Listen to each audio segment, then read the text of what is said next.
Yeah, despite the criticism of the police department, the people gathering here at the Dunbar Community School tell me that they do still trust their police officers. I spoke with one woman earlier today who lost her nephew to the violence, and she told me about her nephew and gave her reaction to the report. He was a good guy,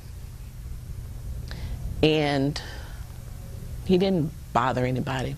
Tanya Cola's nephew, Marquise, was killed 3 years ago in Fort Myers. And he was gunned down, robbed, just getting gas. It happened during a time when the report released Tuesday says officers were overworked, lacked training, and resources were limited.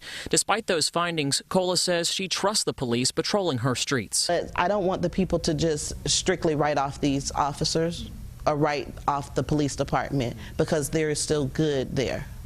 That's all we ask for. It's that trust that Lieutenant Jay Rodriguez says is so important to him and his fellow officers. Don't believe all that you hear, and I don't mean that for me, I just mean for people talking and stuff like that. I asked him what the department will do to make sure the report doesn't hurt that relationship. In order to have a good, successful, safe community, you have to have a good police department.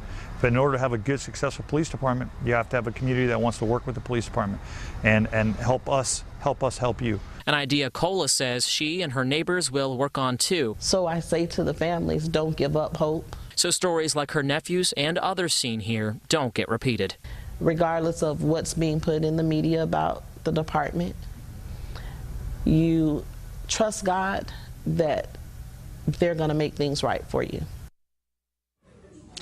And a lot of people are still reading through that report to come to their own conclusions about what should be done going forward. I did just finish speaking with the mayor of Fort Myers about an hour ago. I'm working on his reaction to the report and what he plans to do going forward, coming up on Wink News at 6. Live in Fort Myers, Channing Frampton, Wink News Now.